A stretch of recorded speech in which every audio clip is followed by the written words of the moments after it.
वासुदेव। ओम नमो भगवते वासुदेवाय। नारायणं नमस्कृत्य नरं चैव नरोत्तमं देवीं सरस्वतीं व्यासं ततो जयमुदीरयेत्। नष्टप्रायेषु अभद्रेषु नित्यं भागवत सेवया भगवती उत्तम श्लोके भक्तिर्भवती नैष्ठिकी। परम धर्म जो भागवत धर्म कहलाता है उसके अनुशीलन रूप इस दिव्य कार्यक्रम में आप सभी का स्वागत है। हम परम धर्म का निरूपण करने वाला जो अन्यतम प्रमाण ग्रंथ है श्रीमद् भागवतम, जिसमें कृष्ण प्रेम को ही परम पुरुषार्थ के रूप में या परम पुरुषार्थ के रूप में निरूपित किया गया है। और उसी कृष्ण प्रेम परम पुरुषार्थ रूप उसके परम सोपान राधा दास्यम तक पहुंचाने के मनोभिष्ट को लेकर भगवान श्री चैतन्य महाप्रभु का अवतरण। वास्तव में राधा दास्यम का स्वरूप क्या है? राधा दास्यम में प्रतिष्ठित होने की उसमें जो अनुशीलन है, उस उस अनुशीलन का जो विषय वस्तु है, उस विषय वस्तु में यदि हमारे हमें कोई ऐतराज न हो कि विषय वस्तु बड़ी अनूठी है। चैतन्य चैतामृत में कहा है कि राधा कृष्ण एक आत्मा दुई देहधरी।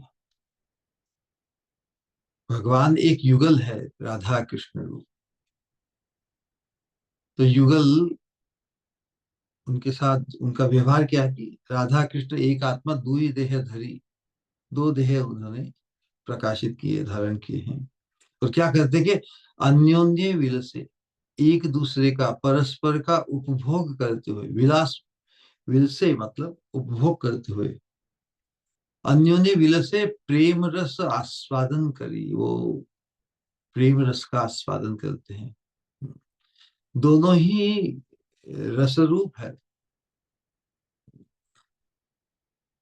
परस्पर में ही उनके चित्त आबद्ध है, निबिड़तम आविष्टता को प्राप्त है युगल। जब युगल है ही एक ही और यदि दो रूप में प्रकाशित हो तो एक दूसरे में तो उनकी निबिड़तम आविष्टता होगी ही नहीं। किस प्रकार परस्पर के शब्द स्पर्श रूप रस गंध में उनकी इंद्रियां बिल्कुल अनुरक्त है। जब परस्पर के शब्द स्पर्श रूप रस गंध में अनुरक्त जिनकी चित्त वृत्ति है, जिनके जिनकी इंद्रियां परस्पर परस्पर के शब्द स्पर्श रूप रस गंध को ही विषय मानते हुए उनके उपभोग के लिए सतत आतुर, हमेशा ही उत्कट, अतृप्त, नित्य ही अतृप्त अवस्था को प्राप्त है, तो उनके बीच में परस्पर जो खिलवाड़ होगा वो कैसा होगा? राधा कृष्ण के जो तत्व को समझते हैं वो राजाधिराज सर्वोपरि है ना। सर्वोपरि होने के साथ साथ असमोध, न उनके कोई समान है, न उनसे कोई श्रेष्ठ है। तो उस दृष्टिकोण से उनके बीच में परस्पर जो भी क्रीड़ा या जो उल्लास उल्लास के लिए जो कुछ घटित होता है वो परम चिंतनीय है जिनके लिए। अथवा तो उनके खिलवाड़, उनके उनके विलास के संपादन में जो जो कुछ घटित होता है उसका वर्णन, उसका दर्शन, उसका चिंतन उन्हें परस्पर को परस्पर के संग में, परस्पर की इंद्रियों को परस्पर के शब्द स्पर्श रूप रस गंध के आस्वादन से जो उन्मादना उत्पन्न होती है, और किस प्रकार वो उनमें ही अनुरक्त बने रहते हैं, अनंत काल से अनंत काल तक बने रहेंगे। तो उनके जो अनंत काल से और अनंत काल तक जो उनके अंतरंग, उनके संगी हैं, वो है किंकरियां, अंतरंगतम संगिनी, नित्य नित्य प्रिय सखी, वही मंजरी कहलाती है।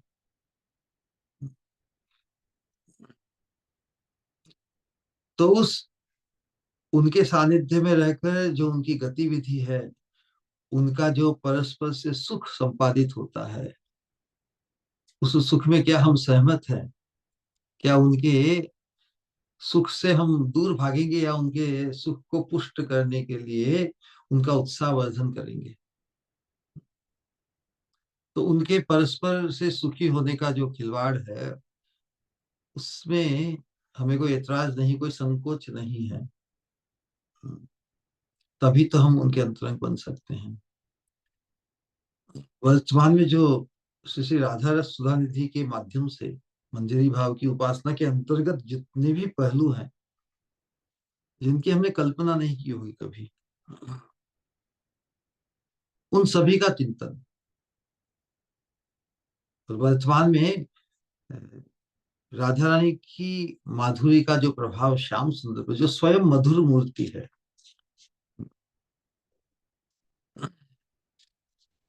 उसके अंतर्गत हम देखते हैं विलास के अंतर्गत भी राधा रानी का उत्कर्ष। उसके उपरांत जो भगवान भी जो स्वयं रस रूप है, रसो वही सह है, जो सबको मोह में डालने वाले, सबको मोहित करने वाले हैं, वो स्वयं हमारी स्वामिनी के भाव और प्रेम, प्रेम रस, उससे मोहित है। अब यहाँ पर जो परम चिंतनीय वस्तु है, वो क्या है? कि भगवान वशीभूत किसके? राधा रानी के प्रेम के वशीभूत। जो अद्वितीय मादनाख्य प्रेम है, महाभाव, मादनाख्य महाभाव, उसके द्वारा अपने प्रीतम श्याम सुंदर को राधा रानी खूब लाड लडाती है, खूब उन्हें उन्मादित करते हुए उनका आनंद वर्धन करती है। राधा रानी के हर भाव की वैचित्र ही श्याम सुंदर को परम रसमय, चमत्कार पूर्ण, प्रत्येक बार उनका जो मिलन संपादन, उनके साथ जो खिलवाड़, जो उनके बीच में रति क्रीड़ा इत्यादि सभी कुछ प्रत्येक बार नित्य नूतन प्रतीत होती है। नित्य नूतन प्रतीत होने से ही वो चमत्कारकारी होती है। तो चमत्कारकारी ना हो प्रत्येक उनका मिलन, तो फिर रसमय नहीं कहला सकता। रस की परिभाषा ही है कि नित्य नूतन अनुभूति, चमत्कारकारी। तो जो नूतन अनुभूति होगी वो चमत्कारकारी होगी ना। यदि नित्य नूतन नहीं हो तो चमत्कारी नहीं होगी, चमत्कारकारी नहीं होगी अनुभूति में, और चमत्कारकारी नहीं होगी तो इस लाइक कोई विशेष बात नहीं, तो वो रसवर्धन नहीं कर सकती। लेकिन उस रसमूर्ति श्याम सुंदर को भी अपने प्रेम रस, भाव रस से वो मोह दशा को प्रदान करती है। तो श्याम सुंदर का आकर्षण किसके प्रति है? व्यक्ति जिसके वशीभूत हो ही जाता है, या जिसके वशीभूत होकर जिस सुख को अनुभव करता है। श्याम सुंदर तो बार बार उसी वशीभूतता को प्राप्त होना चाहते हैं। कोई स्वेच्छा से वशीभूत होता है, लेकिन वशीभूत होने का जो आनंद आह्लाद है, उसका चमत्कार है, उस जो रसास्वादन है, वो इतना उत्कृष्ट हो। तो श्याम सुंदर बार बार उसी प्रेम के वशीभूत हो जाना चाहते हैं प्रत्येक बार। इसलिए श्याम सुंदर की दृष्टि हमेशा ही उस प्रेम, उस मादनाक्ष प्रेम रस भाव, जो कहाँ पर, जो अति उत्कृष्ट चीज होती है व्यक्ति की, उसे हम कहाँ पर उसे धारण करते हैं, उसे कहाँ पर सुरक्षित रखते हैं, अपने हृदय मंदिर में। तो स्वामिनी के हृदय में वो प्रेम मणि, मादनाख्य भावमयी प्रेम मणि सुरक्षित है। और देखिए ये कितनी, अब उस प्रेम मणि के जो आस्पद हैं वो केवल श्याम सुंदर है, श्याम सुंदर के प्रति ही वो प्रेषित होगी। तो श्याम सुंदर की उसके प्रति उन्मादना बढ़ाने के लिए राधा रानी उस प्रेम मणि को भी इतनी सहज सहज उपलब्ध होने नहीं देती, उन्मादना बढ़ाने के लिए।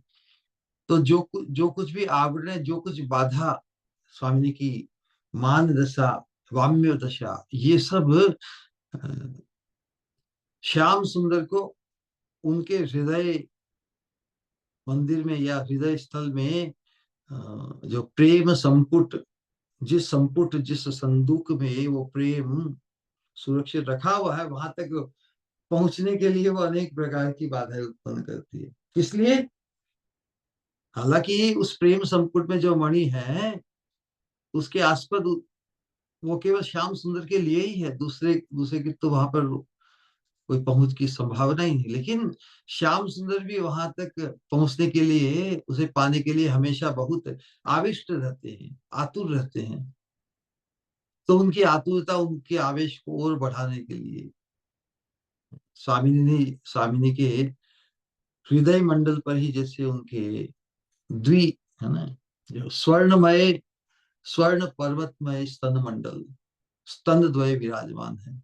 तो आपात ऐसा लगता है कि श्याम सुंदर जिस प्रकार लौकिक दृष्टि से हम देखते हैं ना, ये काम क्रीड़ा के अंतर्गत जो खिलवाड़ होता है, तो श्याम सुंदर और राधा रानी के बीच का जो खिलवाड़ है वो कितना उत्कृष्ट है कि केवल भगवान उस प्रेम संपुट में जो मणि है उसके प्रति ही आकृष्ट होते हैं और उसे पाने के लिए धावित होते हैं, वशीभूत हो जाते हैं, और किसी तरह राधा रानी की कृपा याचना करते हैं। और है ना, तो श्याम का परम आकर्षण का केंद्र है, क्या है, श्री स्वामिनी के हृदय संपुट में निहित वो मादनाख्य प्रेम महाभाव, उस पर जैसे रक्षा कवच रूप में स्तन द्वय विराजमान है, स्वर्ण पर्वत जैसे, इतनी प्रोमिनेंस है। हृदय पर स्वामिनी के जो स्तनद्वय जो स्वर्ण पर्वत जैसे प्रतीत होते हैं, इतने प्रोमिनेंट है। अब श्याम सुंदर को उनके भी बियॉन्ड उस प्रेम संपुट को पाना है। आई बात समझ में? तो जब तक उन रक्षा कवच रूप या बाधा रूप उन स्तन द्वय रूपी स्वर्ण पर्वतों का मर्दन न होगा, तब तक वो आगे कैसे पहुंच जाएगी। तो इसलिए प्रोमिनेंट है रक्षा कवच, और उसके पार जाने के लिए तीव्र आवेश भी चाहिए। तो स्वामिनी का जो जो वाम्य भाव है, मान दशा है इत्यादि, जो उनके उनकी जो उनके अद्भुत फितूर है, जैसे प्रेम भाषा में कहते हैं, जो उनके भाव वैचित्र्य है, लौकिक दृष्टि से जैसे नखरे कहते हैं, ये सब ये सब जो स्वामिनी का डिस्पोजिशन है वो श्याम सुंदर को इतना मोहित कर लेता है, उनसे दूर और उनके अतिरिक्त उन्हें और कुछ दिखाई नहीं देता, उन्हें सूझा जाता है। भगवान जिनकी परिभाषा ही है जो सब कुछ जानते हैं, निकुंज मंदिर में राधा रानी के उस प्रेम भाव रूपी मणि को प्राप्त करने के लिए बाकी सब विस्मृत हो जाते हैं, विस्मृत अवस्था को प्राप्त करते हैं। मत्तः स्मृति ज्ञानम अपोहनम च लोके, जो साधारण परमार्थ में उपदेश है कि भगवान की इच्छा से ही किसी को स्मृति प्राप्त होती है, किसी को विस्मृति प्राप्त होती है। हाँ, ये भगवान का एक रोल है ना। हाँ। मत्तः स्मृति ज्ञानम अपोहनम च, तो इतना अटेंटिव रहेगा ना व्यक्ति के किसे स्मृति करानी है, किसे। लेकिन वहां निकुंज मंदिर में खुद विस्मृति को प्राप्त हो जाए, सब काम के बाहर के जगत के। तो जितने भी कार्य धर्म स्थापन और जितने भी लोगों के हृदय में विराजमान होकर ये उनके अलग जो स्वांश है उनसे कार्य घटित होता। निकुंज मंदिर में श्याम सुंदर की बड़ी ही, वो स्वयं परम कमनीय होते हुए भी अ, राधा रानी के भाव के सामने वो स्वयं बिल्कुल न्यौछावर हो जाते हैं। तो इसलिए हमने कुछ श्लोकों के पहले जो किंकरियों का जो कार्य है क्यों आवश्यक बन जाता है कि श्याम सुंदर जब मोह दशा को प्राप्त होते हैं और जो परम सेव्य है, हमारी स्वामिनी के भी प्रियतम है, परम सेव्य है, लेकिन परम सेव्य होने के कारण राधा रानी उनकी सभी मनोभीष्ट इच्छा पूर्ण करती है। लेकिन परम सेव्य होकर भी स्वामिनी के, राधा रानी के प्रेम के वशीभूत होने से उनके हृदय में इच्छा क्या होती है कि मैं सेवक बनूं, श्याम सुंदर सेवक बने, ये इच्छा हो उनकी। तो राधा रानी को अब सेव्य बनना होगा ना श्याम सुंदर के मनोभिष्ट को पूर्ण करने के लिए ही। तो जब स्वामिनी सेव्य बनकर श्याम सुंदर को अपनी सेवा में नियुक्त करती है अथवा आदेश देती है, उन पर शासन करती है, वो भी राधा रानी का सेवा रूप ही है ना। और श्याम सुंदर प्रशासन करने के लिए वशी, जैसे कोई वशीभूत हो जाता है, उसको जिस प्रकार नचाए वैसे नाचे ना। तो स्वामिनी अनेक प्रकार के नाच श्याम सुंदर को नचाए, जबकि लोक में उनकी प्रतिष्ठा नटवर है, यशोमती नंदन ब्रजबर नागर, श्रेष्ठ नागर के। लेकिन निकुंज मंदिर में वो खुद नाचने लगते हैं राधा रानी के वशीभूत होकर। तो उस उस सेवा में उनको जिस प्रकार जो स्वामी होते हैं, तो जब अंतरंग सेवा के अंतर्गत कुछ त्रुटि दोष हो तो उसका निरूपण किया जाता है ना। तो श्याम सुंदर करे क्या, जो वशीभूत व्यक्ति है, मोहित व्यक्ति है, उस अवस्था में यदि अपेक्षित सेवा संपादित न कर सके तो वो उन पर उलाहना तो आएगा नहीं, नहीं आएगा। तो जब स्वामिनी विलास के उपरांत, जब श्याम सुंदर की हरकतों के कारण उनका श्रृंगार वो सब कुछ अस्त व्यस्त हो जाता है, तो आदेश करती है कि चलो, तुमने ये हरकतें करके सब बिगाड़ दिया मेरा सब कुछ, तुम ही श्रृंगार करो सब, चित्रकारी, केश संवाहन इत्यादि सब कुछ है। लेकिन वो अभ्यस्त किसके हैं अब, जब पूरा श्रृंगार उनके वक्षमंडल का श्रृंगार, अ, दिव्य आनंद का श्रृंगार, बालों का श्रृंगार, वस्त्रों का बराबर करना, उनका आकर्षण तो स्वामी जी के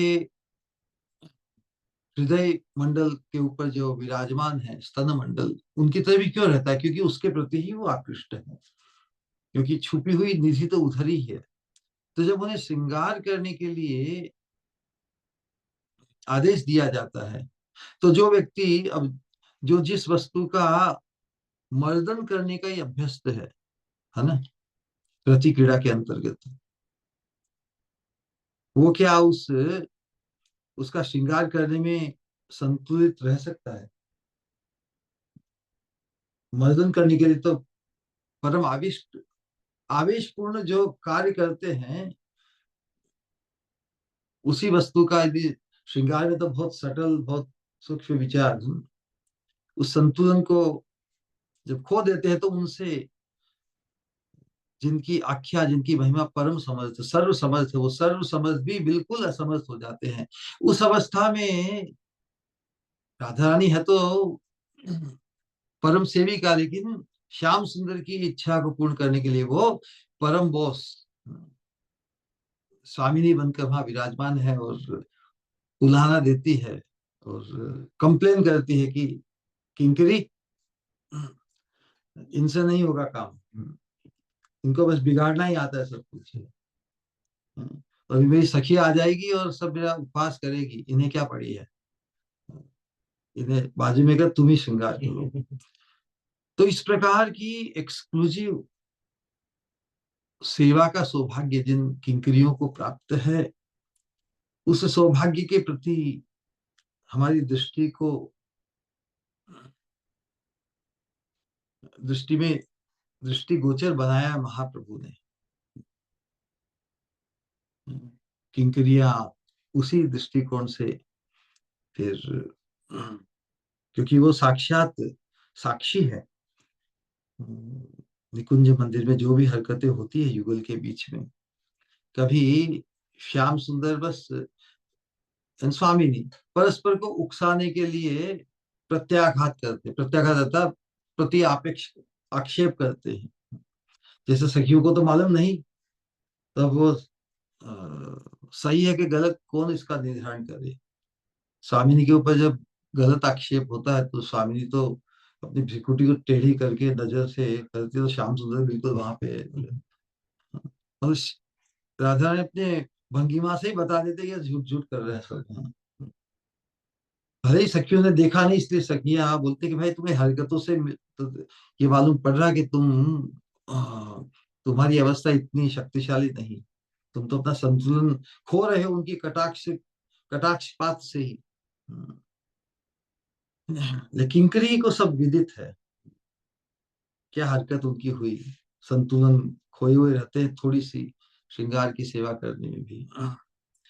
तो ये जो चिंतन लगातार प्रबोधानंद सरस्वती के की स्फूर्ति में चल रहा है, किस प्रकार इस प्रकार की हरकतें और एक दूसरे की जो वाक्य है, जो संलाप है, एक दूसरे को उत्साहित करते हुए, एक दूसरे की रति रति क्रीड़ा वासना को ही पुष्ट करते हुए पुनः युगल निकुंज मंदिर में पुनः एक दूसरे से विलसित होने की इच्छा प्रकट करते हैं, और पुनः उनकी जो विलास माधुरी, रति क्रीड़ा माधुरी प्रकाशित होती है, जिसकी साक्षात साक्षी। और किस प्रकार विशेष रूप से जब अष्टकाली लीला के अंतर्गत बहुत समय के उपरांत, है ना, जैसे दिन में भगवान गोचारण के लिए जाते हैं वापस, पूरे दिन भर उनका इंतजार करने में व्याकुल विशेष रूप से सभी गोपियां, और सभी परमा गोपी श्रीमती राधा रानी, सभी गोपियां भले ही श्याम सुंदर की अपनी प्रेम भरी दृष्टिपात से, प्रेम भरी दृष्टिपात रूपी पुष्पों से उनका अर्चन करती हैं, तो श्याम सुंदर तो किनके दृष्टिपात रूपी अर्चन के लोलुप है, स्वामिनी के। स्वामिनी की स्वामिनी भी अपनी घर की अट्टालिका पर अपनी सखी के साथ श्याम सुंदर को देखने के लिए बड़ी बड़ी आतुर है। जब अचानक राधा रानी की के नयन श्याम सुंदर के नयन से चार हो जाते हैं, है ना, तो उनमें अचानक चकिता हो जाती है, भाई जिनको पाने के लिए हमेशा तो बस वो ही देखे, श्याम सुंदर से चार आंखें हुई, वो बड़ी विचित्र अवस्था हो जाती है, और क्या देखती है, सोचती कि श्याम सुंदर की दृष्टि वहीं पे पड़ी है, उनकी हमेशा ही पूरी से। श्याम सुंदर बाय डेफिनेशन भगवान तो प्रेम के ही वशीभूत होना है, और राधा रानी का जो एक्सक्लूसिव मादनाक्य महाभाव प्रेम है, उसका संग्रह उनके हृदय हृदय कक्ष में, उस वो प्रेम मणि संपुट में विराजमान है, उसे हमेशा ही पाने के लिए आतुर है। स्वामिनी ऐसी रिएक्शन देती है कि अरे ये व्यक्ति गलत जगह देख रहा है जैसे। तो वो अपने वस्त्रों से अपने स्तन द्वय को वापस ढकती है कि इनकी नजर से बचाओ। इस प्रकार का खिलवाड़, वास्तव में जिन्हें सर्वस्व न्यौछावर करके ही अपने मनोभिष्ट को पूर्ण करती है, श्याम सुंदर को अनेक प्रकार भाव व्यतीत लाड लड़ाकर और उनके प्रति ही जैसे संकोच व्यक्त करते हुए उनकी उन्मादना को बढ़ाती है। लेकिन परस्पर से मिलने की उनकी जो स्पृहा है वो और उत्कट हो जाती है। स्वामिनी अपने वस्त्रों को वस्तु से स्तन मंडल को ढककर जब दूर होना चाहती लेकिन दूर जा नहीं पाती। अरे पूरे दिन भर जिनका इंतजार किया और एक दृष्टिपात हुआ और उनको छोड़ जाऊं, और स्वयं जाती है वापस उनकी तरफ दृष्टि करती है, तो श्याम सुंदर तो उस दृष्टिपात से बिल्कुल विमोहित हो जाते हैं। उनकी मिलन की वासना परस्पर की बढ़ जाती है। एक दूसरे के ऊपर जो उनकी दृष्टिपात का जो प्रभाव है उनमें इस प्रकार की तन्मयता ला देता है। किंकरी देखती है कि जैसे दोनों की ही अंग कांति का प्रकाश परस्पर की अंग पर गिर रहा है। श्याम सुंदर नील कांति की द्युति स्वामिनी की स्वर्ण कांति, देह की स्वर्ण कांति पर रिफ्लेक्ट होती है, और स्वामिनी की के देह की शरीर की जो स्वर्ण कांति है श्याम सुंदर के नील बदन पर प्रकाशित हो, दोनों ही जैसे एकता को प्राप्त मरकत मणि जिसमें रंग बिरंगे अनेक रंगों का समावेश होता है, तो दोनों ही जैसे मरकत मणि जैसी शोभा आभा सुषमा को प्राप्त करके जैसे महासारूप्य को वो प्राप्त हुए हैं। एक दूसरे के लिए इतने उत्सुक है। तो इसी बात को आगे समझाते हुए भगवान की रस मुक्ता, और एक सिद्धांत यही है कि जब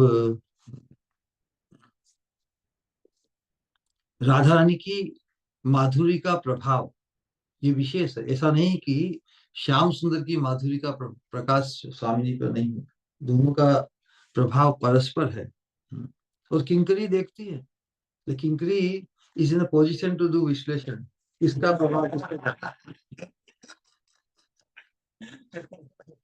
तो श्रीपाद प्रबोधानंद सरस्वती ने किंकरी रूप में भगवान श्री कृष्ण के दर्शन पाकर, और बहुत लंबे समय के बाद, पूरा दिन भर का इंतजार, कब गोधूली बेल आएगी, कब श्याम सुंदर सभी गऊओं को बछड़ों को आगे करते हुए पीछे बस अपनी मधुर तान छोड़ते हुए विराजमान है, उनके चेहरे पर जो धूली के कण लगे हुए उनका सौंदर्य और बढ़ जाता है। उसी दर्शन को पाकर है ना, श्याम सुंदर के दर्शन में स्वामिनी की भाव माधुरी जो बढ़ जाती उसका आस्वादन किंकरी करती है। वो तो बढ़िया ही है। और फिर अपनी प्रियतमा स्वामिनी की दृष्टिपात पाकर उनके उनके खिले हुए प्रफुल्लित दर्शन के लिए अति आतुर अवस्था में उनका दर्शन पाके श्याम सुंदर में भी जो मिलन उत्कंठा बढ़ जाती है, वही उनके हृदय में क्षोभ उत्पन्न करता है। अरे जिसे मैं चाहता हूँ वो तो सामने खड़ी है, सामने दिख रही है, लेकिन माहौल कैसा है, परिवेश कैसा है, ग्वाल वालों से घिरे हुए हैं, सभी की दृष्टियों से घिरे हुए हैं, सभी गोपियां उन्हें ही देख रही है। उन सब से आंख बचाकर किस प्रकार वो खुलेआम राधा रानी के पास पहुंच जाए, नहीं। तो राधा रानी के माधुर्य के दर्शन में श्याम सुंदर के क्षोभ का भी किंकरी ने ही अनुभव किया है। तो भगवान श्री कृष्ण राधा रानी को के दर्शन करे स्तब्ध होकर मन मन में इस प्रकार चिंतन कर रहे हैं। क्या चिंतन कर रहे हैं, क्या प्रभाव हुआ, श्याम सुंदर की दृष्टि जैसे राधा रानी पे पड़ी, राधा रानी चकिता होकर वस्त्रों से अपने स्तन मंडल को ढक के जैसे अलग हो रही है, श्याम सुंदर को अपने दर्शन से वंचित कर रही है ना। तो श्याम सुंदर भी उस उस दर्शन से, राधा रानी के दर्शन से वंचित होकर स्तब्ध हो रहे हैं, और वैसे चिंतन कर रहे हैं, अहो ये वस्त्र द्वारा आवृत भी हम्म, वस्त्रों के द्वारा आवृत क्या है?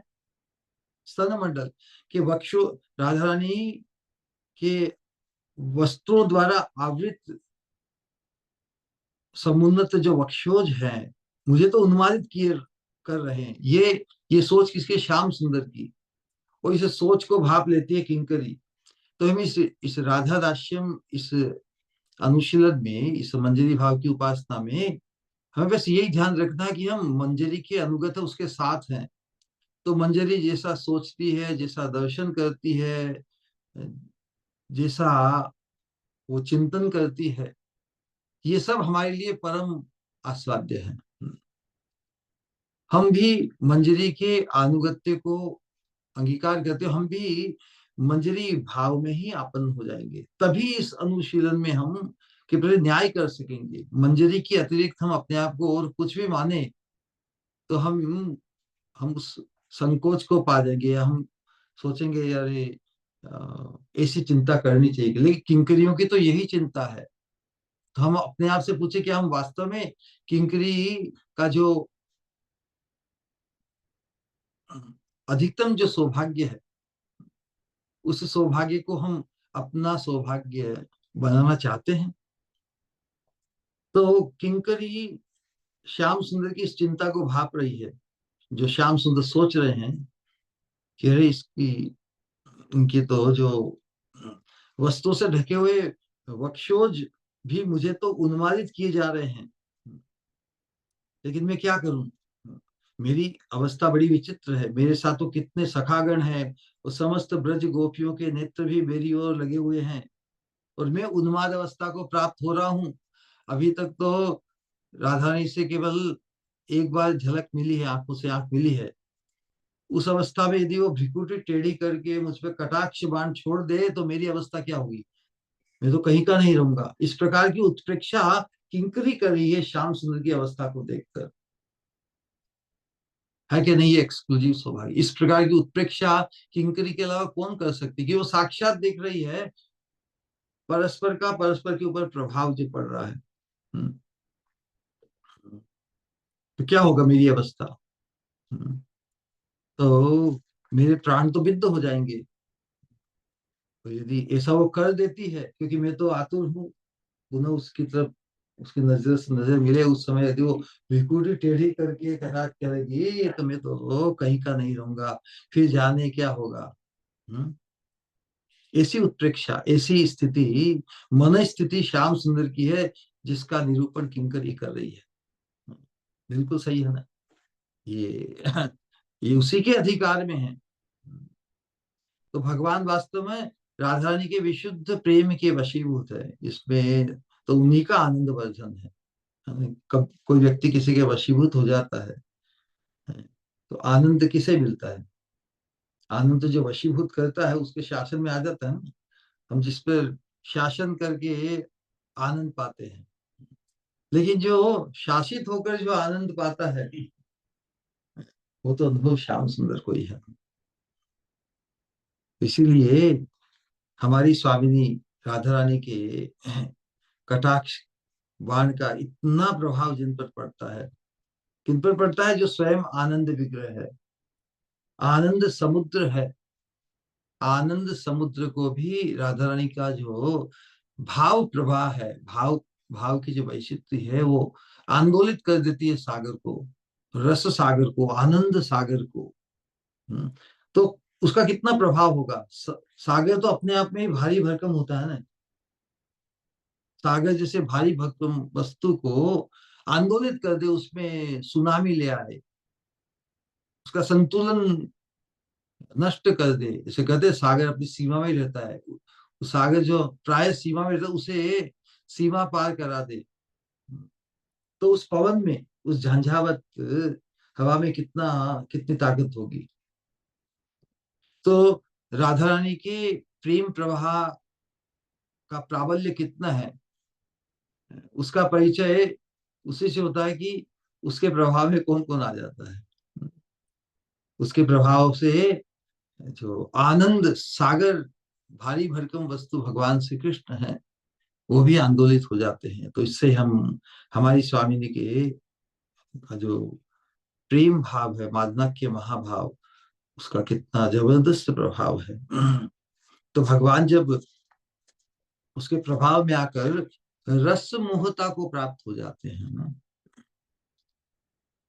रस मोहता को प्राप्त करके अपनी जो विचित्र स्थिति है, मोहित अवस्था में व्यक्ति क्या बोल रहा है, एकदम ही डजंट केयर, उसे परवाह नहीं होती। तो जैसा सोचा कि अपने प्रिय नर्म सखाओं को संबोधन करते हैं, लेकिन मोह दशा के कारण जिनके प्रति ऐसी वार्ता नहीं की जाती, श्री राम जो राधा रानी के भाई हैं, उनके उनके प्रति बोलती है कि इस राधा ने मेरी बड़ी विचित्र दशा कर दी है। तो वास्तव में वो अपने प्रिय नर्म सखा को ही बोलते हैं, और वो बोलते बोलते ही जैसे किस अवस्था को प्राप्त होते हैं, अपना जैसे मूर्छित अवस्था को प्राप्त हो जाते हैं। तो उस अवस्था में अपने प्रिय सखा को पाकर सखा लोग भी व्यथित हो जाते हैं। हम्म, हमें ऐसा ही अ, लीला में स्फूर्ति को प्राप्त हुई है किंकरी। हम्म, भगवान श्री कृष्ण अति मोह दशा में अपने सर्वस्व के चकिता देवी राधा रानी के द्वारा लुट जाने की बात करते करते अधीर होकर रोने लगते हैं। भगवान क्या कह दिए कि अरे तुमने उस देवी को देखा क्या, वो वास्तव में कुंजेश्वरी तो नहीं है, क्योंकि उसको उसको तो मैंने अट्टालिकाओं के ऊपर देखा, झरोकों से उनकी दृष्टि से मिली।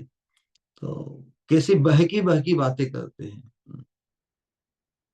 तो अधीर होकर और भगवान यही कहते हैं कि मोह दशा में अपने सर्वस्व के चकिता देवी के द्वारा लुट जाने की बात कहते कहते अधीर होकर रोने लगे भगवान, कि मैं तो लुट गया। जैसे व्यक्ति का सब चौपट हो जाता है ना, तो रोने लगता है ना, तो मैं क्या करूं, कुछ सहारा नहीं है। अब सखाओं ने आश्वस्त करने की पूर्ण चेष्टा की है, ऐसा नहीं है कि सखाओं का उनका रोल मालूम नहीं है, लेकिन इतनी मोहन दशा को प्राप्त हुए कि सखाओं का प्रयास भी निष्फल हो जाता है। भगवान श्री कृष्ण सच्चिदानंद घन, उनके जितने भी टाइटल्स है, आत्माराम, आप्तकाम, उन सबके शिरोमणि होते हुए भी रोता व्यक्ति कौन है, जो किसी अभावग्रस्त है। आत्माराम को तो कोई अभाव होता नहीं, आप्तकाम को किसी चीज का प्रयोजन होता नहीं।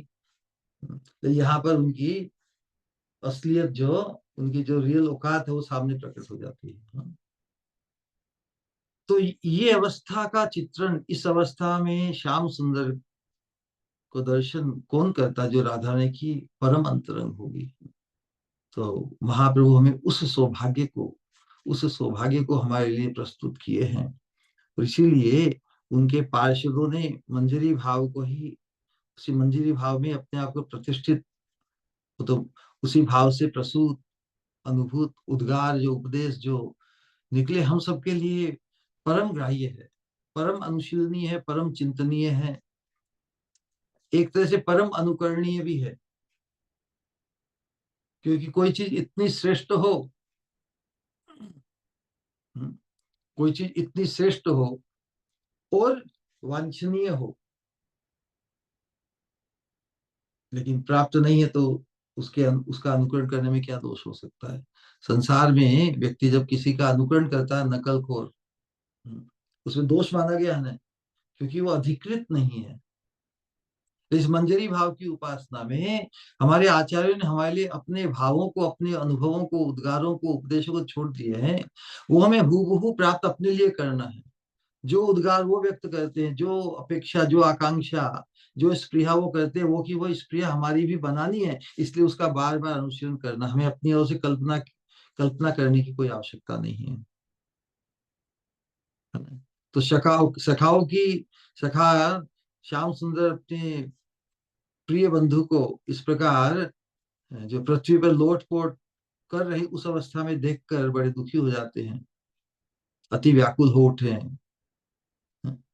श्याम सुंदर रो रो कर व्याकुल होकर पड़े हैं, तो वो भी उनको उस अवस्था में देखकर खुद रो रो पड़ते हैं। वो भी रो रो कर कहते कि सखा तुम्हारी ये क्या दशा हो गई, देखो तो गौएं तुम्हें छोड़कर आगे चली गई है, क्योंकि गौओं के पीछे तुम ही आ रहे हो, गौओं को तो ऐसा एहसास है। अब वो अपने गंतव्य पर अपनी अलग अलग अपने घर पे चली गई है। और दिन भी बिल्कुल सूर्यास्त होने में ही है। और माता यशोदा तुम्हारे इंतजार में बड़ी व्याकुल हो रही, बड़ी दुखी हो रही होगी। हम्म, क्या करें। तुम्हारी इस अवस्था को देखकर हम भी तो कहीं जा नहीं सकते।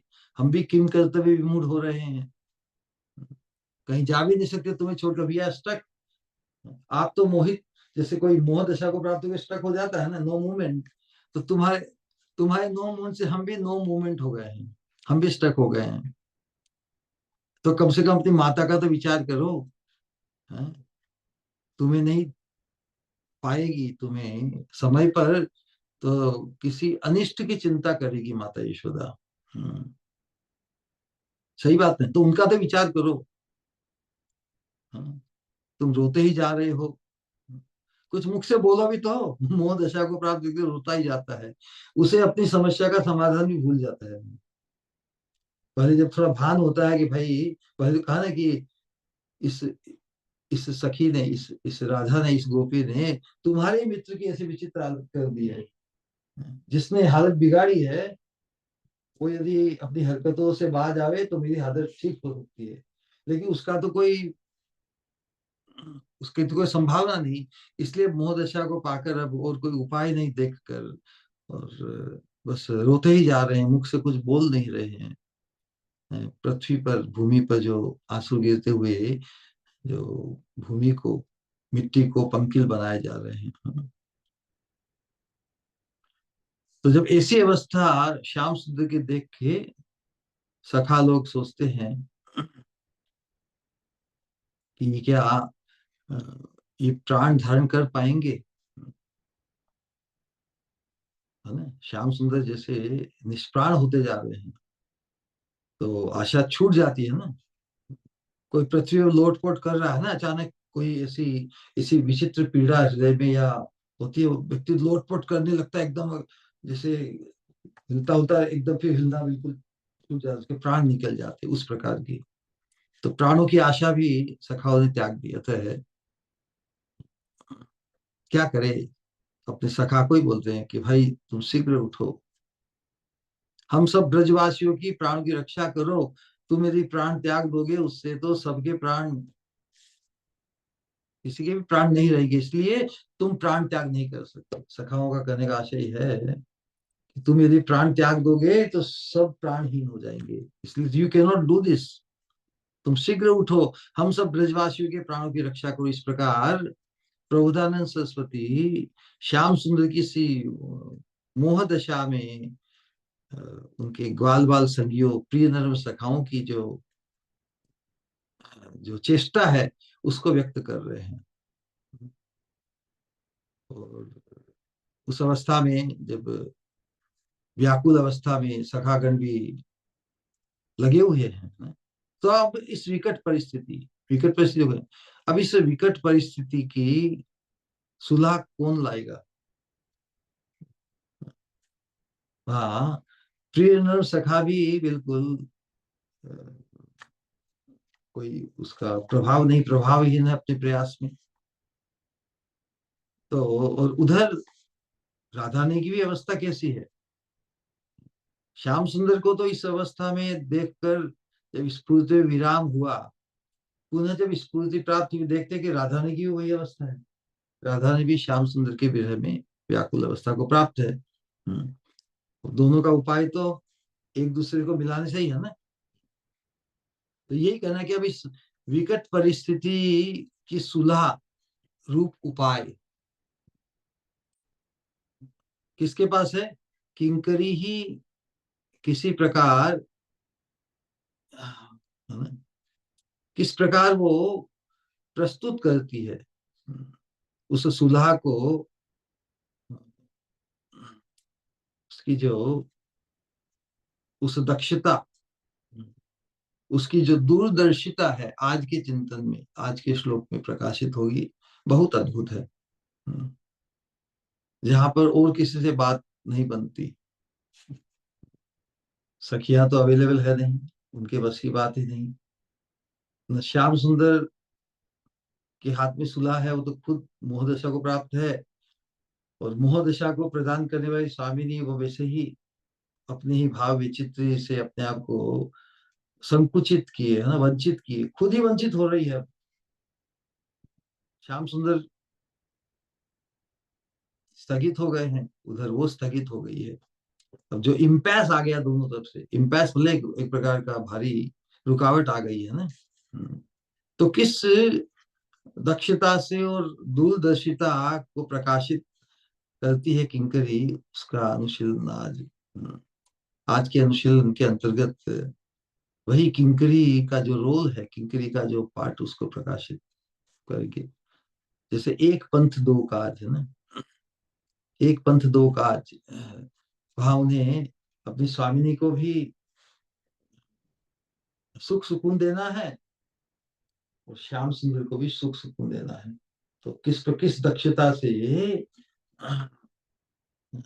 श्याम सुंदर जो वहां अटके हुए हैं, बिल्कुल निष्प्राण अवस्था को प्राप्त है, और उधर स्वामिनी भी श्याम सुंदर से मिलने के लिए व्याकुल है। ये करे क्या, दोनों का माहौल बड़ा विचित्र है। तो आज श्लोक में जो चिंतन है बड़ा अद्भुत है।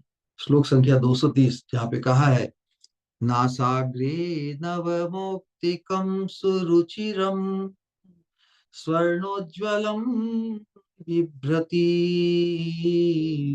नानाभङ्गिरनङ्गरङ्गविलसत् लीलातरङ्गावली। राधे त्वं प्रविलोभय व्रजमणि रत्नच्छटा मञ्जरी चित्रोदञ्चित काञ्चुक स्थगियत।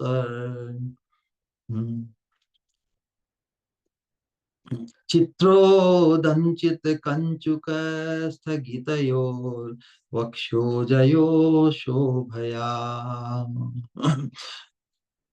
इस इन उद्गार का जो मीटर है, तो श्रवण करने में भी हमें कितना आनंद देता है, तो उसका जो जो भाव उसमें जो प्रकट होगा वो कितना आह्लादकारी होगा। किंकरी का जो चातुर्य है, किंकरी की किंकरी की जो दक्षता है, उसकी दूरदर्शिता इसमें प्रकाशित हुई है, क्योंकि यहाँ पर जब परस्पर इम्पास आ गया, वो दोनों उस इम्पास से मुक्त होना चाहते हैं, तो पहले तो अपनी स्वामिनी को इम्पास से मुक्त करेगी ना, और कोई nobody is able to help her इस अवस्था में। तो किंकरी अब जो भी सलाह देगी स्वामिनी के लिए सहज हो जाएगा उसे स्वीकार करने के लिए। तो किंकरी क्या कहती है कि नासाग्रे नव मौक्तिकम सुरुचिरम, अपनी स्वामिनी की के दिव्य रूप का वर्णन कर रही है। नासिका के अग्र भाग में, नासाग्रे नव मौक्तिकम सुरुचिरम, कैसा, स्वर्ण जैसा उज्जवल, स्वर्णोज्वलम विभ्रति, स्वर्णमय उज्जवल, जो अति सुंदर, सुरुचिरम अति सुंदर, नव मौक्तिकम, नया नया नूतन जो मौक्तिक, नासा में अग्रभाग में जो राधा ने धारण किया हुआ है, उसके ऊपर प्रभाव किस चीज का पड़ रहा है कि नाना भंगीर अनंग रंग विलसद लीला तरंगावली, उस अभिनव मुक्ता को राधा रानी ने जो धारण किया है अपने सौंदर्य में, अपने श्रृंगार का एक अंग रूप, तो अनेक प्रकार की भंगिमाओं से युक्त हो रहा है। किस कारण, क्योंकि राधा रानी की जो भाव अवस्था है, हृदय में श्याम सुंदर से मिलने के लिए उत्कट उत्कंठा है, उसके उनका जो श्वासोश्वास है ना, श्वास लेने की, वो बढ़ गई है। तो उस श्वासोश्वास से जो मुक्ता है वो डोलायमान हो रही है। कारण क्या है, तो किंकरी का ही ये दर्शन है कि जिस प्रकार अनंग आमोदमयी उज्जवल लीलाओं की तरंगावली रूपा है श्री राधे, उनके तो हर हाव भाव में ही हर जो अदा है, हर जो भाव वैचित्य है बस श्याम सुंदर के लिए ही है। अब श्याम सुंदर को नहीं पाकर वो उत्कंठित और व्यग्र हो रही है। सब कुछ राधा रानी का श्याम सुंदर के आनंद वर्धन के लिए ही है, लेकिन श्याम सुंदर को नहीं पाकर बड़ी व्यग्र अवस्था को प्राप्त है। तो कहा कि तुम रत्न छटा, आप रत्नों की विचित्र कांतिमय पुष्प गुच्छों से विचित्र विचित्र,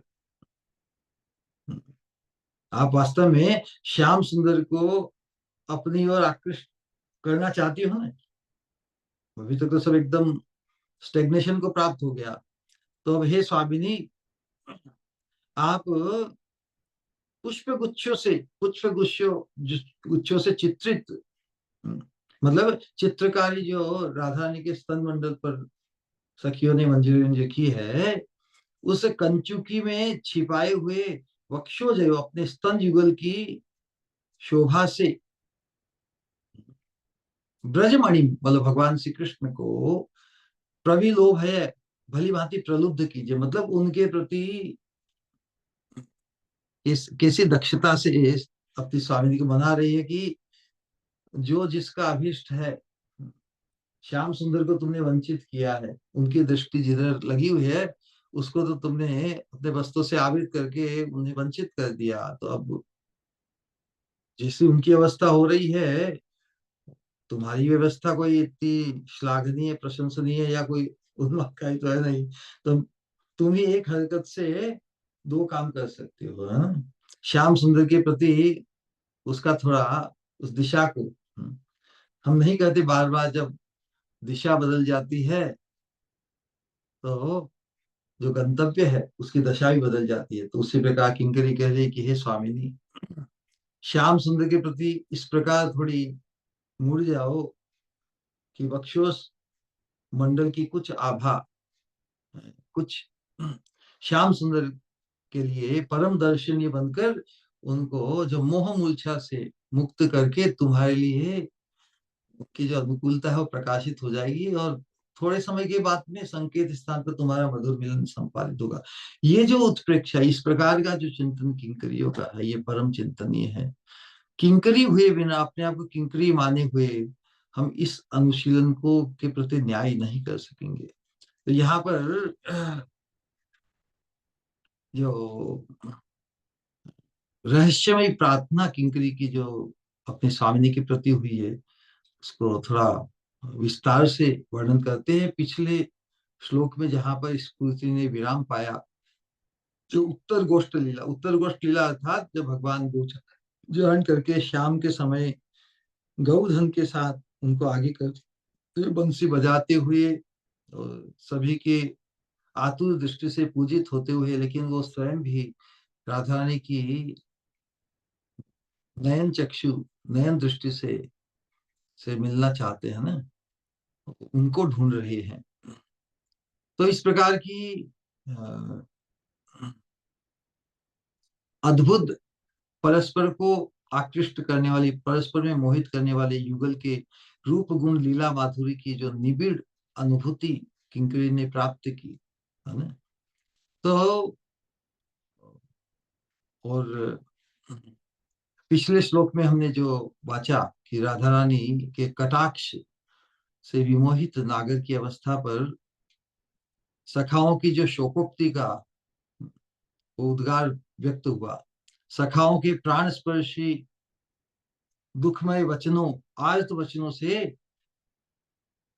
क्या हुआ, कुछ फर्क पड़ा क्या? नहीं, राधा माधुरी के प्रभाव से मोहग्रस्त अवस्था को प्राप्त नागर ने धीरे धीरे आंखें खोली और चारों ओर देखा कि किंकरी अब आज के उस लीला, किस प्रकार वो अपनी स्वामिनी को प्रार्थना करने के पहले क्या अवस्था हुई। श्याम सुंदर तो मोह दशा को प्राप्त, मूर्छा को प्राप्त है, लेकिन जब पुनः स्फूर्ति प्राप्ति किंकरी देख रही है कि किसी तरह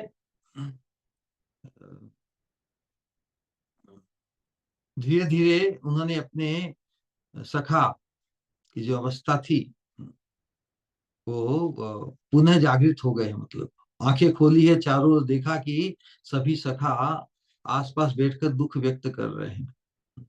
तो अनेक प्रकार से जो प्रिय नर सखाओं ने, सुबल आदि सखाओं ने भगवान को विविध प्रकार से सांत्वना दी, तो वे जैसे, अरे क्या किया जाए, अरे एम्बेरस हुआ ना, कोई कभी मेरी ऐसी दशा हो गई थी। तो वो जैसे, जैसे किसी भूत से ग्रस्त हो ना, किसी ग्रह से ग्रस्त अवस्था को प्राप्त, बिल्कुल अनमना होकर धीरे धीरे घर की ओर चलने को उद्यत हुए। अब उधर स्वामिनी की दशा क्या हो रही है, अब जब श्याम सुंदर चलने चलते बने, तो अब राधा रानी जो उन्हें देखना चाहती है, तो फिर वो तो वंचित हो जाएगी। तो यहाँ पर किंकरी ने जो सलाह दी राधा रानी को, वो इस प्रकार है। तो जब श्याम सुंदर की मोह दशा को देखा किसने, राधा रानी ने, तो अपने अभिष्ट की आशंका से रोते रोते मोह दशा को स्वयं प्राप्त होकर सखियों की क्रोड़ में, सखियों की गोद में अपने मुंह को उन्होंने, अपने अपने चेहरे को सखियों की गोद में डाल के रोने लगी। तो सखियों ने भगवान की चेतना प्राप्ति की बात बताकर उन्हें आश्वस्त किया। श्याम सुंदर की जो मूर्छित अवस्था का श्रवण करके, जानकर राधा ने बड़ी दुखी हुई। सखियों ने बताया कि नहीं, वो उस मूर्छित अवस्था से मुक्त हो गए हैं। राधा रानी को आश्वस्त किया है ना। तो उन्होंने नेत्रों के द्वारा अपने प्राण कांत को स्वस्थ देकर किंचित राधा ने भी स्वस्थ हुई। लेकिन इतना ही पर्याप्त है क्या, हृदय में उत्कंठा तो मधुर मिलन की है। लेकिन इस समय भी राधा रानी के जो निश्वास प्रश्वास तेज होकर चल रहे हैं, क्योंकि विरह व्याकुलता में निश्वास बढ़ जाता है ना, प्राणों का आना जाना बढ़ जाता है। नासिका के अग्रभाग में जो उज्जवल स्वर्ण सूत्र में ग्रसित पतली सोने के धागे में वो जो मणि को लटका कर, नासिका के अग्रभाग में उज्जवल स्वर्ण सूत्र में गथित ग्रथित मुक्ता लोलक घन घन स्पंदित हो रहा है। मुक्ता लोलक स्वर्ण सूत्र में बद्ध है। नासिका में सोना न रहने से, अब सोना का भी सुकून होता है लोक में, ब्रज की लौकिक जो श्रृंगार की रीति है उसमें स्वर्ण से स्वर्ण से संलग्न हो कोई भी अन्य वस्तु, तो उसको सुकून माना जाता है। तो नासिका में सोना न रहने से निश्वास प्रश्वास में प्रीतम का अमंगल हो सकता है। स्त्रियां, महिलाएं अपनी नासिका में सोना क्यों धारण करती है, कि नासिका में सोना न रहने से, जिस पर नुपुर ही भी सोने का होता है, उसी प्रकार मुक्ता को धारण करने के लिए भी स्वर्ण धागा, पतला सोने का धागा, क्योंकि नासिका में सोना न रहने से निश्वास प्रश्वास में प्रीतम का अमंगल हो सकता है। इसी आशंका से स्वर्ण सूत्र में ग्रथित वह मुक्ता लोलक स्वामिनी को बड़ा प्रिय है। अपने प्रीतम के सुकून की रक्षा, अपने प्रीतम के लिए सुकून बनकर, लाभदायी, उपकारक, अनुकूल है ये लोलक। इसलिए राधा रानी उस मुक्ता लोलक स्वामिनी को बड़ा प्रिय है। वह श्री कृष्ण का मंगल प्रदायी होने के कारण स्वामिनी की दृष्टि में सुरुचिर, अत्यंत सुंदर है। कृष्ण का आनंद वर्धनकारी, कृष्ण का मंगलदायी, मंगल प्रदायी होने से स्वामिनी को परम परम परम प्रिय है। तो वह सखी मंजरियों के लिए भी सुरुचिर है।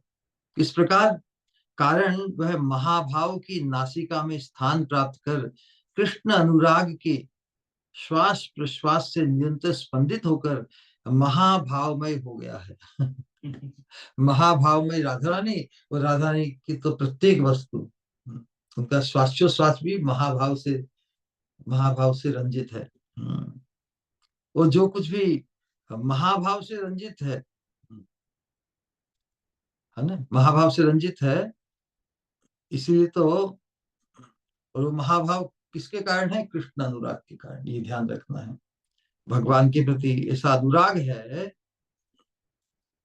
कृष्ण अनुराग के श्वास प्रश्वास से निरंतर स्पंदित होकर महाभाव में हो गया है। स कनक रत्न खचित पृथु मुक्तिक।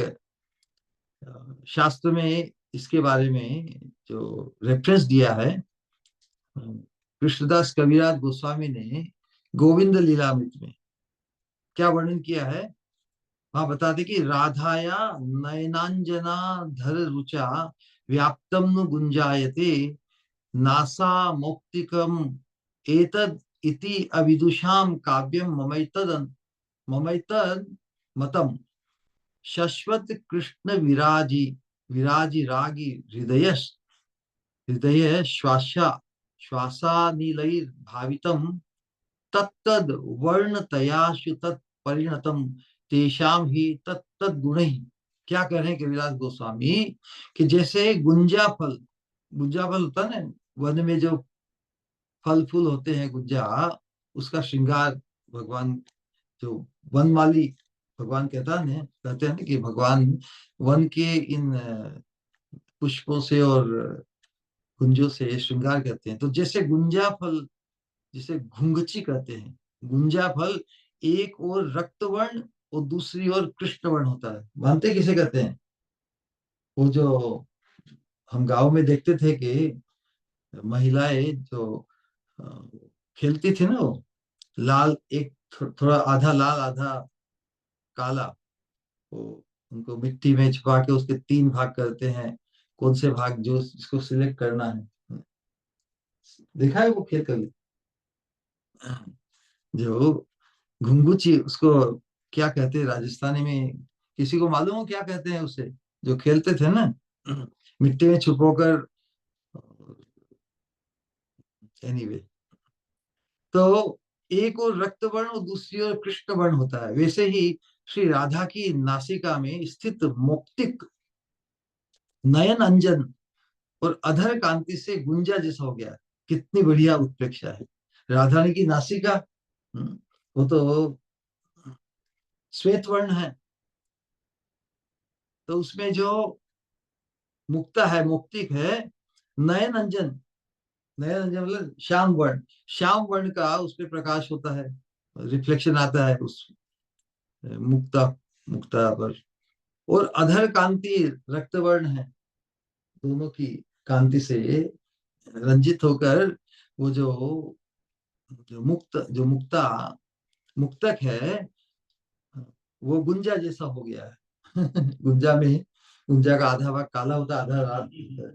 तो राधा रानी के नासाग्र में, नाक के अग्र भाग में जो लटक रहा है, लेकिन उनके जो अधर अधर रक्त वर्ण का प्रकाश उन पर पड़ता है, उधर आंखों के काजल का भी प्रभाव पड़कर जैसे गुंजा फल की आभा को प्राप्त हो रहा है। हम्म, तो इस प्रकार का ही दिग्दर्शन वास्तव में भगवान कृष्ण का जो कृष्ण वर्ण है, कवियां या जो रस शास्त्र के अंतर्गत इस प्रकार की उत्प्रेक्षा कवियों द्वारा होती है, ऐसी बात नहीं है। ये तो वास्तविकता ये है कि कृष्णदास कविराज कहते हैं कि, और कृष्णदास कविराज कौन है? कस्तूरी मंजरी। वो कह रही कि मेरा मत तो यह है कि श्री कृष्ण का कृष्ण वर्ण और उनका अनुराग, अनुराग का वर्ण है अरुण लाल। तो कृष्ण का जो वर्ण है श्याम, और उनका अनुराग किनके हृदय में है? राधा रानी के हृदय में है। तो कृष्ण का जो रंग, तो राधा रानी के हृदय के अनुराग का रंग लाल, दोनों ही सम्मिलित होकर राधा रानी के हृदय में सुशोभित है। उसी ने निश्वास और जो हृदय में श्याम सुंदर का श्याम वर्ण और अनुराग हृदय में लाल, दोनों का संपुट है ना, वो संपुट से स्पर्श होकर श्वास निकल रहे हैं राधा रानी के। तो लाल वर्ण और श्याम वर्ण दोनों ही से मिलित होकर श्वास उस मुक्ता से मिल रहे हैं, इसलिए मुक्ता को वो गुंजा फल की तरह आधा आधा श्याम आधा रक्त बना दिया है। उसी ने निश्वास समीरण से, समीर निश्वास हवा से भावित होकर उनके नासाग्र स्थित मुक्ता फल को कृष्ण और रक्तवर्ण दो भागों में परिणित कर दिया है, तभी सखी मंजरियों की दृष्टि में वह अति सुंदर है। ये उत्प्रेक्षा किंकरियों की है कि हाँ हाँ, मुक्ता फल है तो सफेद, लेकिन स्वामिनी के हृदय में तो श्याम ही छाया हुआ है, श्याम रंग छाया हुआ है, और अनुराग का रंग है रक्त लाल। तो दोनों मिलकर श्वास के माध्यम से, शरीर के माध्यम से बाहर उसको डोलायमान करके, बहुत बार नहीं होता कि जो जो इंडस्ट्री की जो हवा, जो धुआं उठता है, उसका थोड़ा थोड़ा प्रभाव कण कण, कोई भी आसपास जो घर होते हैं उस पर पड़ जाते हैं, वो भी काले हो जाते हैं ना। तो उसी प्रकार स्वामी जो लगातार श्वास हो रही है, और अंतर उनके हृदय में श्याम रंग चिपका हुआ है, और अनुराग का रंग तो वैसे ही श्याम, अनुराग का रंग राग, और श्याम का वर्ण है, कृष्ण का रंग है श्याम। तो श्याम और रक्त वर्ण दोनों से ही मिलित होकर मुक्ता उस गुंजा फल, घुंघुची, चिरमी, चिरमी कहते हैं, चिरमी का वो मिट्टी में, फिर बचपन में हमने देखा है महिलाएं खेलती थी। तभी सखी मंजरियों की दृष्टि में वह अति सुंदर है, इसीलिए किंकरी ने कहा है, नासाग्रे नव मुक्तिकम सुरुचिरम स्वर्णोज्वलम बिभ्रति। तो भगवान श्री कृष्ण का क्षोभ देखकर राधा रानी उन्हें श्रृंगार रस माधुरी आस्वादन कराने के लिए व्यग्र हो उठी है, व्यग्र तो हो उठी है, बड़ी उत्कट इच्छा है।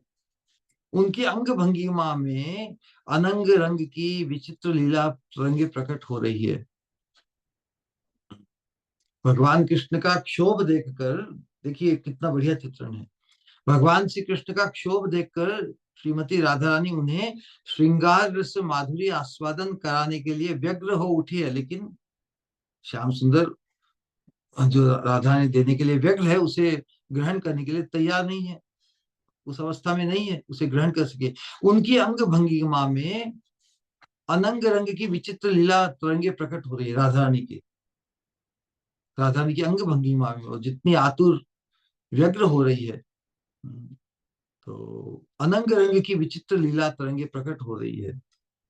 उसका उद्देश्य क्या है? श्याम सुंदर का आनंद वर्धन करने के लिए ही। श्री राधा, श्री कृष्ण प्रेम विलास की मूर्ति है राधा रानी। श्याम सुंदर को श्रृंगार रस माधुरी आस्वादन के लिए पिपासित देखकर उनका अनंग सिंधु नाना भंगिमाओं अथवा चेष्टा रूपी तरंगों से समुच्छ्वसित हो उठा है। किंकरी श्रीमती का अंतःकरण पर्यंत देख पाती है। राधा रानी क्या चाहती है? जब पहले अपने प्रियतम श्याम सुंदर को क्षोभ अवस्था में देखती है, तो व्यग्र हो उठती है, अरे मैं जो देना चाहती हूँ उसके लिए तैयार नहीं श्याम सुंदर। फिर जब सखियों ने बताया कि नहीं, श्याम सुंदर वास्तव उसी श्रृंगार रस माधुरी का आस्वादन करने के लिए पिपासित है, उन्हें प्राप्त नहीं हुआ है, इसीलिए वो उदासीन है। तो उन्हें जब पिपासित देखकर उनका अनंग सिंधु नाना भंगी गमाओ अथवा चेष्टा रूपी तरंगों से उछाले खा रहा है राधा रानी का, तो किंकरी श्रीमती का अंतःकरण पर्यंत देख पाती है। तभी उनका मनोभाव जान के कहती है, नाना भंगी अनंग रंग विरसल लीला तरंगावली। तो भगवान अनमने होकर भी अपने घर को चलने के लिए उद्यत हुए हैं। अब उनके अदर्शन से राधा रानी और दुखी होगी, कम से कम एक जगह स्थित हो जाए तो पूरा मन भर के उनका दर्शन तो कर सके। अब उनके अदर्शन से श्रीमती विरह पीड़ा के कारण अत्यंत अधीर हो जाएगी। कौन सोचे? जैसे किंकरी। तभी उनके सुख में सुखी और दुख में दुखी राधा स्नेहाधिका किंकरी कहती है, हे राधे, तुम रत्न छटा मंजरी अथवा रत्न जरी समन्वित और ऊर्ध्व भाव, ऊर्ध्व वालों ऊपर, ऊर्ध्व भाव चित्र युक्त अपूर्व कंचुकी द्वारा आच्छादित अपने कुछ युगल की शोभा दिखाकर ब्रजमणि श्री कृष्ण को प्रलुब्ध करो, जिससे वे अन्यत्र न जा सके, उनको स्थगित किया जा सके। भले वो अनमने होकर, अपने अभिष्ट की पूर्ति नहीं होकर, नहीं पाकर उत्कंठित तो श्रृंगार रस माधुरी आस्वादन ही है उन, लेकिन उसे प्राप्त नहीं करके अनमने होकर जा रहे हैं। राधा रानी भी बड़ी उत्कंठित है, किस प्रकार एक दूसरे में कनेक्ट करे। तो ये किंकरी क्या कर रही है कि देख रही कि राधा रानी बड़ी उत्कंठित है, और श्याम सुंदर भी उत्कंठित तो है, लेकिन अब चलना पड़ेगा। बहुत एम्बेरसमेंट हो गया अपने प्रिय नर्म सखाओं के साथ कि तुम कहाँ फंस गए। पहले तो दोषारोपण कर रहे थे कि इस सखी ने मेरी तुम्हारी तुम्हारे मित्र की क्या हालत कर दी। अब तो घर को निकल रहे हैं तो राधा रानी और भी व्यग्र हो रही है। तो किंकरी कितनी कुशलता से, क्या उसकी दक्षता है। अ, राधा रानी को संकेत करती, राधा रानी को जैसे आदेश करती कि स्वामी अब तो यही करो, अ, तभी कुछ बात बन जाए, तभी तुम श्याम सुंदर को जाने से रोक सकती हो। हाँ। तो इससे पहले नागर श्रीमती के वक्षोजों की शोभा देखकर प्रलुब्ध हो उठे थे। यह बात किंकरी अच्छी तरह जानती है, इसलिए किंकरी की धारणा है कि अति मनोरम कंचुकी में आवृत श्रीमती के वक्षोजों की शोभा से नागर इतने लुब्ध हो जाएंगे कि श्रीमती का सानिध्य त्याग कर और कहीं जा नहीं पाएंगे। अपने घर जाने के लिए आतुर है, लेकिन स्वामिनी अपनी दिशा बदलकर उनकी दृष्टिगोचर हो जाते हैं। तो नागर को ब्रजमणि कहकर किंकरी श्रीमती को इंगित से बता रही है कि वे ब्रज में सभी की परम काम्य संपद है, सभी उन्हें चाहते हैं, तो एवरीबडी विल वेलकम देम। तो तुम वंचित हो जाओगी, तुम उन्हें पाना चाहती हो, तुम्हें उनकी दृष्टि तुम्हारी तरफ हो, यदि चाहती हो तो उन्हें जो अभिष्ट है। उनका परम लोभनीय सौंदर्य, माधुर्य और रूप गुण लीला आदि सभी का चित्तहारी है। सभी के चित्तहारी उन श्याम सुंदर के लिए भी परम लोभनीय है तुम्हारी वक्षोज शोभा। किंकरी कहती है, वो तो सबके चहिते हैं, वृंदावन का कृष्ण कन्हैया सबकी आंखों का तारा, वो सब में व्यस्त हो जाएंगे। लेकिन भले ही सबके चहिते हैं, लेकिन उनके चहेते हैं तुम्हारे वक्षोज मंडल। सभी के चित्तहारी उन श्याम सुंदर के लिए भी परम लोभनीय है तुम्हारा वक्षोज शोभा। इसलिए वक्षोजों की शोभा ब्रजमणि को सब भुलाकर अपने निकट रखने का अव्यभिचारी सचोट रामबाण उपाय है। यही उपाय अवलंबन करने की चेष्टा करो, यही है किंकरी की रहस्यमय प्रार्थना, श्री राधा रानी की सुख कामना से भरपूर प्रार्थना। धन्य राधा किंकरी, धन्य उनका सेवा नैपुण्य। तो इतनी अंतरंग चिंता, इतना अंतरंग दर्शन, इतना अंतरंग सौभाग्य किंकरी का ही संभव है। तो जो जो सौभाग्य अनंत काल से जीव जगत को निकुंज मंदिर की परिपाटी से बाहर किसी को विदित नहीं कराया गया, उसके प्रति हमारा ध्यान और हमारा आकर्षण लोभ उत्पन्न कराने के मनोभिष्ट को लेकर महाप्रभु अवतरित हुए हैं। हमें जो देना चाहते हैं, उनके पार्षद ही परंपरा के माध्यम से हम जैसे पतित जीवों के लिए भी उसे उपलब्ध कराया है। हम इन महत्पुरुषों आचार्यों की के प्रति हमारा जो ग्रेटिट्यूड है, हमारा जो आभार है, कितना हम व्यक्त करें वो भी पर्याप्त नहीं होगा। लेकिन फिर भी उनकी महती कृपा का स्मरण करते हुए हम इस अनुशीलन को जारी रखेंगे। आज इतना कहकर अपनी वाणी को विश्राम देते हैं। किसी का कोई प्रश्न, जिज्ञासा, कोई कुतूहल इत्यादि, क्योंकि कुतूहल में तो कुछ संकोच होता है ना, लेकिन सजातीय जहाँ संग हो वहां पे संकोच बिना ही जो कुछ माधुर्य हमें हमारी अनुभूति में प्रकाशित हुआ है, उसका प्रभाव हमारे चित्त पर जो जो भी पड़ा है, जो खुशी, जो रोमांच यदि कोई अनुभव करता है, उस अनुभव को व्यक्त करे, अथवा कोई प्रश्न जिज्ञासा हो उसे भी। हरे कृष्णा। अच्छा टाइम। ओके, हमारे पास 8 मिनट और है, किसी का कोई प्रश्न है?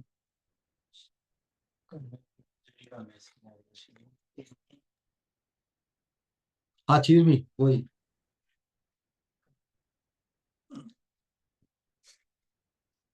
हरे कृष्णा। हरे कृष्णा श्री गुरु। हाँ, हरे कृष्णा।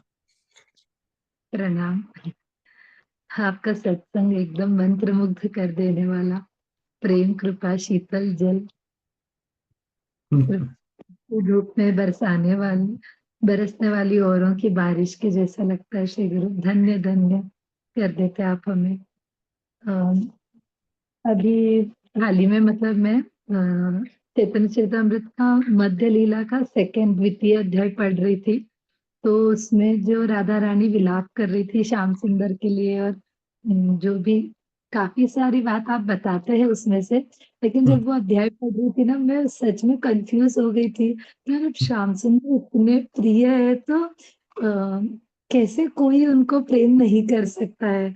और लेकिन जैसा ही आपने अभी ये लाइन बताई ना कि हमें वो सोचना है जो मंजीरी सोचती है, और वो फील करना है जो मंजीरी फील करती है, इस लाइन ने मेरा मतलब बहुत सारा पूरा कंफ्यूजन क्लियर कर दिया। आपका बहुत बहुत धन्यवाद श्री गुरु। यस। किंकरियों के अधिकार में, अधिकार बहुत एक्सक्लूसिव, बहुत विशेष है, जिससे परिचित नहीं है साधक समाज भी। महाप्रभु के मनोभीष्ट को जिन्होंने समझा है, और उसे समझकर जो उस मनोभीष्ट की पूर्ति रूप खुद को न्यौछावर करने को तैयार है, वैसे सजातीय आशय को प्राप्त भक्तों के संग में ही महाप्रभु के मनोभीष्ट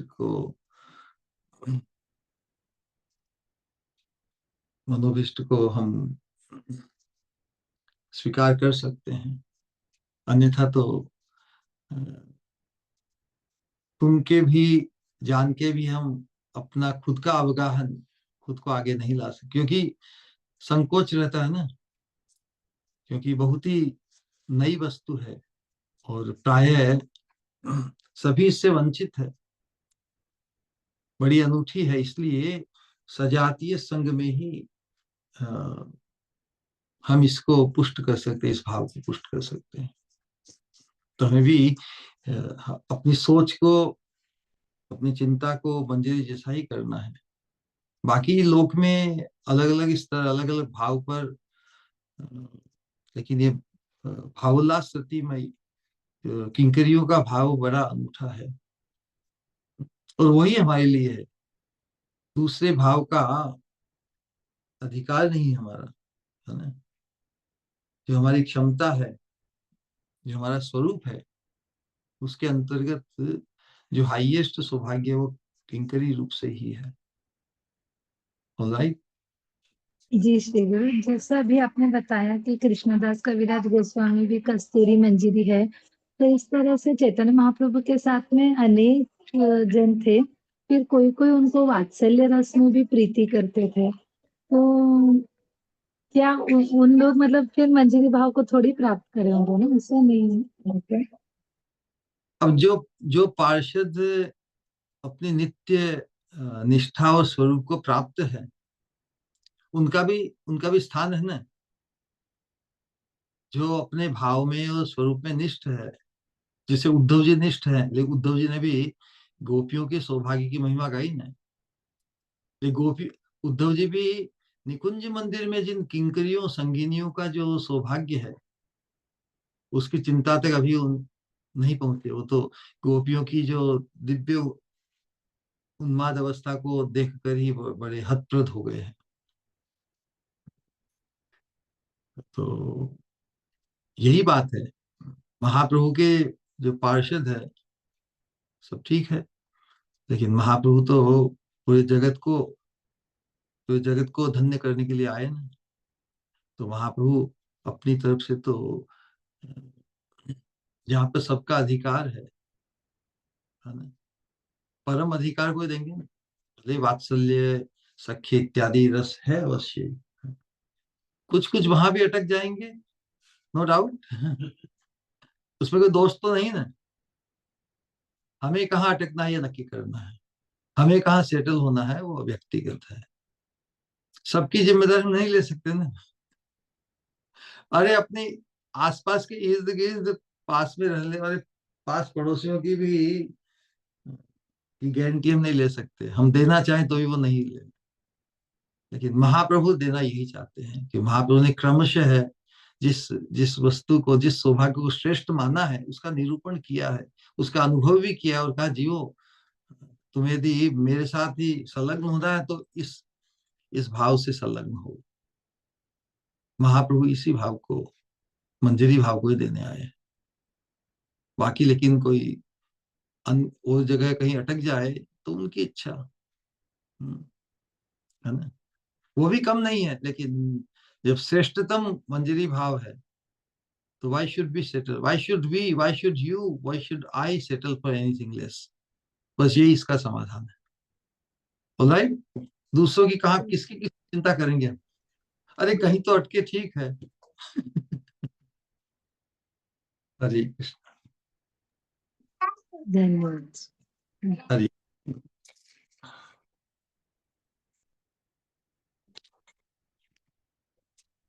ऑलराइट। तो और कोई कुछ कहना चाहते हैं?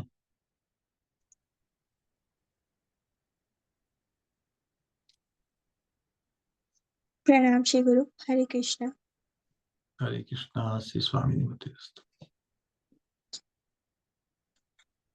फैसले बहुत बहुत बहुत ही अद्भुत।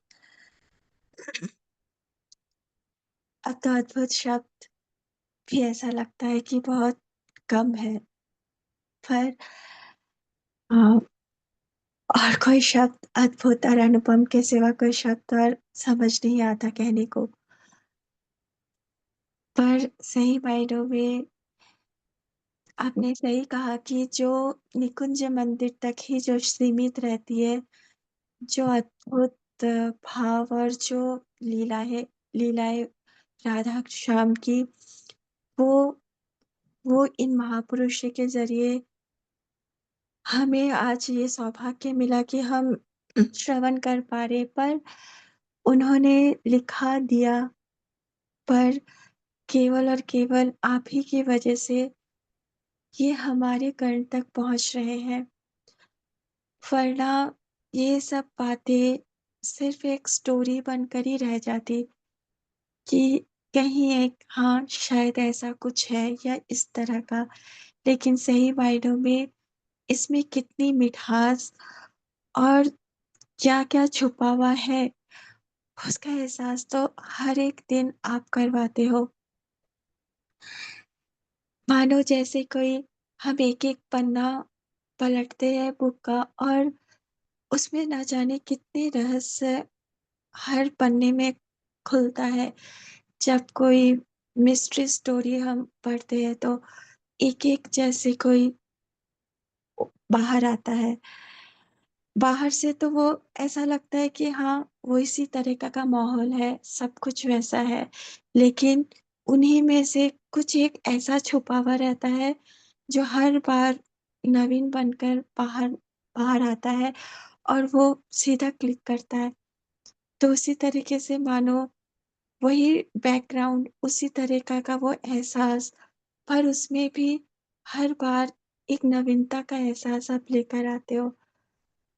ऑब्वियसली राधे श्याम की हर एक लीला, चाहे करोड़ों बार भी सुन लो तो भी वो नवीनता का एहसास देता है। पर उसमें भी मानो जो आप मुझे शब्द नहीं आ रहे, जो अद्भुतता जो आप प्रकाशित करते हो। जैसे आज आपने वो नाग की नथनी, वो अ, स्वामिनी का अनुराग का लाल रंग, उसपे शाम का नीला रंग जो मिश्रित, किस तरह से मंजरियों का शाम का रोकना, क्योंकि शाम चले जाएंगे तो हमारी स्वामिनी विरह व्याकुल हो जाएगी। हर एक चीज कितना कितना अद्भुत, और कितना हमें जैसे ऐसा लगता है कि हमें पकड़ कर रख लेता है। जैसे हमारी स्वामिनी का प्रेम मानो श्याम के पैर रोक लेता है, उनका महाभाव, मादनक का महाभाव। उसी तरीके से अ, राधे श्याम का ये जो एहसास की जो वर्षा जो आप करते हो, मानो वो हमारे हृदय में वो जैसे वो जैसे हमें स्थगित कर देता है, वहीं रोक लेता है, और जो हृदय इस योग्य नहीं है कि इस तरह के चिंतनों में वो डूब पाए, पर जिस तरह से आप उसे कहते हो, वो मानो अयोग्य होते हुए भी उसके अंदर जाने पर, जैसे अंदर तो जा नहीं सकती, पर उसे स्पर्श करने पर जैसे मजबूर हो जाता है। और जैसे कि जितना भी जो भी इस भौतिक संसार की जो भी, या फिर कैसी भी जो तपत होती है, जो जो एक रेगिस्तान का एहसास देती है, तप्त भूमि का, मानो उसमें एकदम से ठंडक, एकदम से शीतल बहती धारा की तरह जल प्रवाहित होने लगता है। जैसे वो सारी लीलाएँ, वो सारी एहसास मानो ओएसिस का समूह होता है।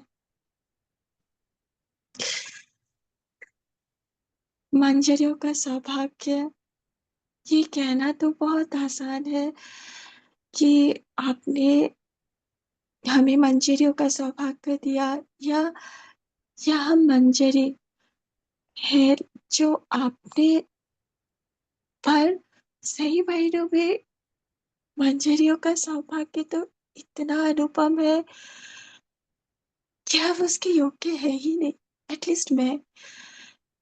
पर जैसे आपने एकदम स्टार्टिंग में राधा रस सुधा निधि में जब स्टार्टिंग के श्लोक हो रहे थे, तो कहा था ना कि वो कहते हैं कि हम वहाँ के, मैं झाड़ू भी बन जाऊं तो भी बहुत है। तो मानो वही फील वही फील होती, क्या इतनी सी भी योग्यता है, एक कण भी नहीं, कि स्वामिनी की दासी के रूप में उनके आगे पीछे घूमूं। Not possible. पर ये मानो आपकी कैसी कृपा और आपकी ये कैसी ब्लेसिंग्स है, जो हमें ये सोचवाती है कि हम स्वामिनी की मंजरी है, और इतने अद्भुत दृश्य हम देख पाते हैं, और उनकी सेवा के लिए हर पल स्वामिनी अपनी इन मंजरियों को साथ रखती है।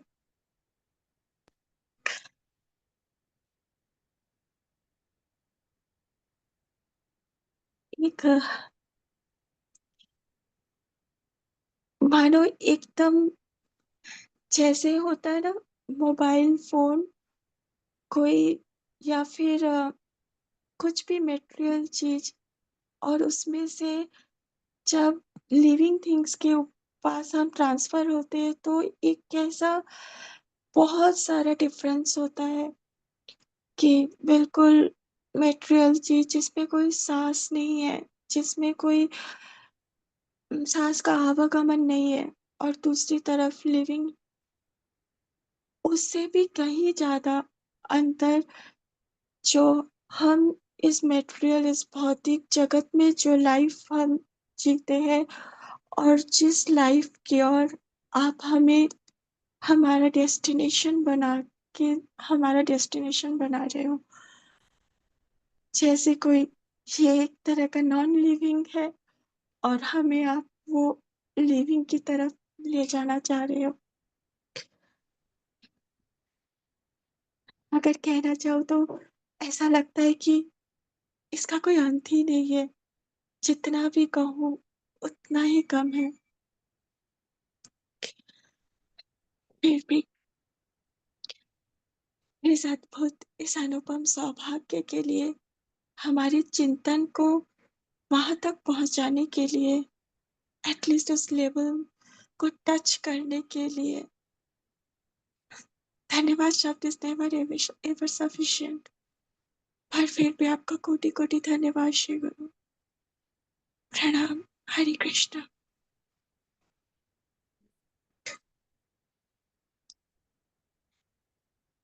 हम सब 3 बार हरे कृष्ण महामंत्र का उच्चारण करेंगे हमारे प्रिय गुरु के सम्मान में प्रियतम पूज्यता के भाव के साथ। हरे हरे कृष्णा कृष्णा हरे कृष्णा कृष्णा कृष्णा हरे हरे हरे राम राम राम हरे कृष्णा हरे हरे हरे कृष्णा कृष्णा कृष्णा हरे कृष्णा हरे कृष्णा हरे हरे कृष्णा राम हरे हरे राम हरे राम राम हरे हरे हरे राम हरे राम कृष्णा हरे कृष्णा हरे कृष्णा हरे हरे हरे कृष्णा हरे कृष्णा राम कृष्णा राम कृष्णा राम हरे हरे हरे हरे हरे हरे कृष्णा कृष्णा राम कृष्णा राम हरे हरे हरे हरे हरे राम राम राम हरे हरे हरे हरे। हृदय से कहेंगे हमारे प्रिय श्री गुरु की जय। जय जय जय जय जय जय जय जय जय जय जय जय। गुरुदेव। प्रणाम निताय श्री गौर गुरु। हरे जय कृष्णा। हरि हरि बोल। हरि हरि। प्रणाम श्री प्रणाम गुरु। श्री गुरु। हरे हरे कृष्णा कृष्णा। प्रणाम श्री गुरु। प्रणाम श्री गुरु। हरे कृष्णा। हरे श्री गुरु हरे हरे कृष्णा कृष्णा। दंडवत प्रणाम गुरुदेव। So nice, Gaurangi and everyone else. Nitai Gaur Premanande, Hari Hari Bol. Hari Hari बोल। Hari Hari Bol. Nitai Gaur Premanande, Hari Hari Bol. प्रणाम श्री Hari प्रणाम श्री गुरु। Swamini Matidastu, Nitai Gaur Premanande, Hari Hari Bol. अब मिलेंगे यूएसए से।